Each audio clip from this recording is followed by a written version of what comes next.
अब हम बातचीत करते हैं कैस्ट्रॉल के मैनेजमेंट से, जिसके नतीजे आए पहली तिमाही में। कंपनी की जो रेवेन्यूज है उसमें 5% का इजाफा देखने को मिला। भाई कंपनी का मुनाफा भी 3% बढ़ा है। मार्जिन फ्रंट पर नतीजे फ्लैट रहे हैं। किस तरह से नतीजों को रीड किया जाए और क्या ग्रोथ प्रॉस्पेक्ट्स आगे बनते हैं, इस पर बातचीत करेंगे। हमारे साथ कंपनी के संदीप सांगवान जी है, मैनेजिंग डायरेक्टर। संदीप सर, बहुत बहुत स्वागत है आपका CNBC आवाज़ पर। नंबर ठीक ठाक हैं, इन लाइन है। और मुझे एक चीज़ पहले बताइए कि सर अच्छा दीपक बख्शी सर हैं, माफ़ कीजिएगा, Deepak Bakshi sir. Sir volume growth के बारे में जानना चाहता हूँ पहले। नमस्कार नीरज जी, आपके चैनल पर आमंत्रित करने के लिए बहुत बहुत धन्यवाद। हम काफ़ी संतुष्ट हैं इस क्वार्टर के रिजल्ट से।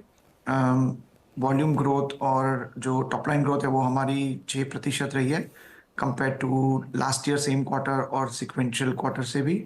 और ये जो ग्रोथ आई है ये सभी सेक्टर्स में आई है, चाहे आप मोटरसाइकिल या कार का लुब्रिकेंट ऑयल ले लीजिए, या फिर कमर्शियल व्हीकल ले लीजिए, या फिर इंडस्ट्रियल का ग्रोथ ले लीजिए। तो ओवरऑल मार्केट ग्रोथ 3 से 4% के बीच होती है, और हमने मार्केट से ज़्यादा ग्रो किया है, तो उस हिसाब से एक अच्छी मोमेंटम बनती नज़र आ रही है।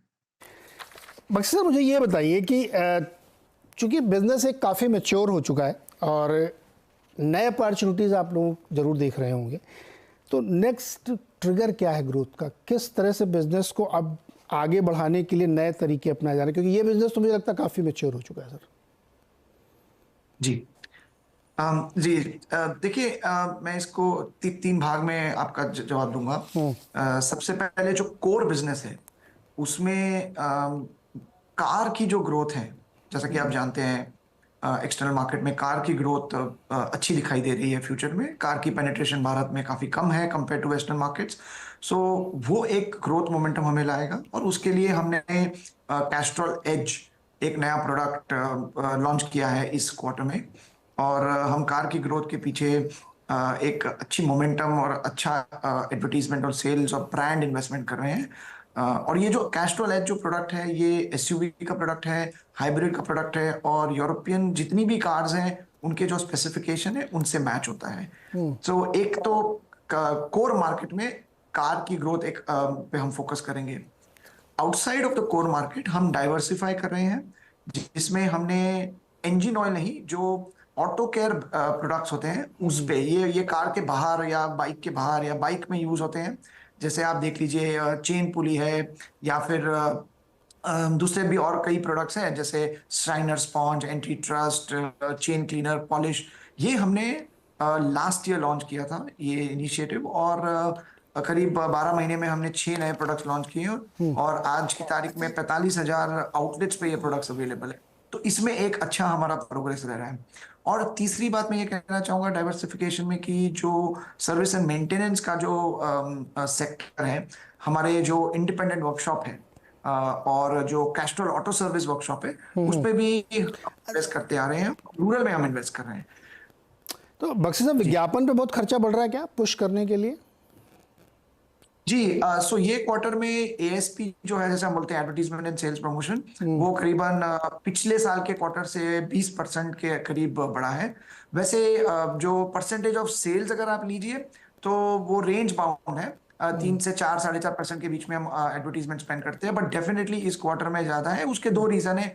एक तो हम स्पोर्टिंग इवेंट्स के साथ एसोसिएट हुए हैं, चाहे आप आईपीएल टीम ले लीजिए, वर्ल्ड कप ले लीजिए, या विंबलडन, तो काफी काफी एडवर्टीजमेंट और मार्केट एक्टिवेशन हुई है। और एज का जो हमने रीलॉन्च किया है शाहरुख खान के साथ, उसका भी हमको एक मोमेंटम। तो ये एक फ्यूचर को देखते हुए मीडियम टर्म इन्वेस्टमेंट है। ऑफ कोर्स उसका इम्पैक्ट इस क्वार्टर में और अगले क्वार्टर में भी थोड़ा आएगा।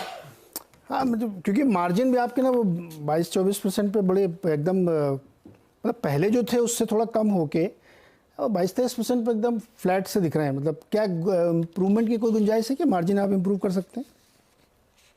देखिए, हमने मार्केट में एक रेंज दिया है मार्जिन का, 22 से 25% का। वो इसलिए नीरज जी, क्योंकि क्या है कि जो ऑयल का भी प्राइस है वो काफी फ्लक्चुएट होता है, और हर बार आप मार्केट में प्राइसिंग नहीं ले सकते हैं। और एक स्ट्रेटेजिक प्राइसिंग का हम अप्रोच रखते हैं, थोड़ा मीडियम टर्म लेके, और फिर उसको हम ब्रांड लॉन्च और एडवर्टीजमेंट के हिसाब से बैलेंस करना चाहते हैं, ताकि हमारी वॉल्यूम ग्रोथ आती रहे। तो उसको देखते हुए मुझे लगता है कि हम ये 22 से 25% का जो बैंड है वो इस साल के बैंड के लिए आई थिंक उसमें ही हम रहेंगे, ताकि थोड़ा सा एक एल्बो रूम मिले हमको इन्वेस्ट करने के लिए भी और मार्केट ग्रोथ करने के लिए भी। सर फाइनली एक लास्ट क्वेश्चन, क्या डेटा सेंटर जैसे बिजनेस जो भारत में बहुत बड़ी अपॉर्चुनिटी के तौर पे उभर रहे हैं, इस पर भी आप लोगों के लिए अपॉर्चुनिटी बन रही, मौके बन रहे हैं और आप एग्रेसिवली परस्यू करेंगे इसको? या डेफिनेटली डेटा सेंटर एक बहुत ही अच्छी अपॉर्चुनिटी है और काफी इस पर काम चल रहा है हमारे ग्लोबल R&D सेंटर में, जहाँ पे हमने 500 करोड़ इन्वेस्ट किया है। और भारत में भी हमने हमारा जो पातालगंगा प्लांट है वहाँ पे एक नया R&D सेंटर लॉन्च किया है, जिसमें डेटा सेंटर का भी रिसर्च होगा। बट अगर आप ओवरऑल देखें तो डेटा सेंटर की जो ग्रोथ है वो एटलीस्ट नेक्स्ट 5 से 7 साल में डबल डिजिट ग्रोथ रहेगी। और उसमें जो कूलेंट यूज होते हैं, क्योंकि डेटा सेंटर्स में डेटा बहुत हाई स्पीड पे और काफी मात्रा में कंज्यूम होता है, तो उसको कूलेंट की जरूरत पड़ती है। तो उसका भी ग्रोथ एटलीस्ट डबल डिजिट में, मार्केट ग्रोथ की मैं बात कर रहा हूँ, वो होने की गुंजाइश है। एट दिस स्टेज ग्लोबली हमारे काफी कस्टमर से डिस्कशन चल रहा है, रिव्यूज चल रहा है, प्रूफ ऑफ कॉन्सेप्ट चल रहा है और कमर्शियल वायबिलिटी का भी डिस्कशन चल रहा है। तो उसको ध्यान में रखते हुए एक बहुत ही एक्साइटिंग अपॉर्चुनिटी लग रही है। एट दिस स्टेज थोड़ा उसको डिटेल में बताना मुश्किल है, क्योंकि टेक्नोलॉजी भी चेंज हो रही है उसमें, बट हम जरूर शेयर करेंगे आपसे और हमारे दर्शकों से। बट एक चीज डेफिनेटली है कि as Castrol we are committed for getting the best product into India and making sure that it has a technology edge. जी बिल्कुल। बख्शी साहब बहुत बहुत शुक्रिया हमारे साथ जुड़ने के लिए, बहुत बधाई आपको, शुभकामनाएं, आप नए बिजनेस में वेंचर करें, क्योंकि वही ग्रोथ का ट्रिगर बनेगा अब यहाँ से। बहुत बहुत शुक्रिया सर। धन्यवाद, thank you. Manas ji, Castrol पर नज़र पड़ी क्या आपकी, किस तरह का लगता है स्टॉक आपको? तो देखिए, अगर हम मीडियम टू लॉन्ग टर्म के हिसाब से देखें तो चार्ट तो काफी बेहतरीन लग रहे हैं। मेरे ख्याल से 4-5 हफ्ते पहले ही स्टॉक ने 230 का एक रेजिस्टेंस ब्रीच किया था। अगर उस बेसिस पे एक टारगेट सेट करने होंगे तो वो करीब करीब 310 रुपए के आते हैं। अब शायद इसमें समय लगेगा, लेकिन हर करेक्शन पे खरीदारी करने जैसा स्टॉक है।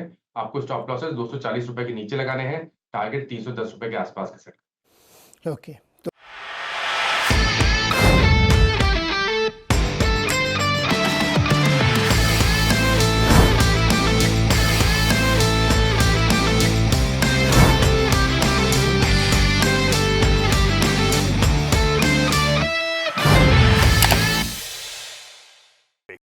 बता दें कि मनी कंट्रोल पर दिए गए विचार एक्सपर्ट्स के अपने निजी विचार होते हैं। वेबसाइट या मैनेजमेंट इसके लिए उत्तरदायी नहीं है। यूजर्स को मनी कंट्रोल की सलाह है कि कोई भी निवेश निर्णय लेने से पहले सर्टिफाइड एक्सपर्ट की सलाह लें।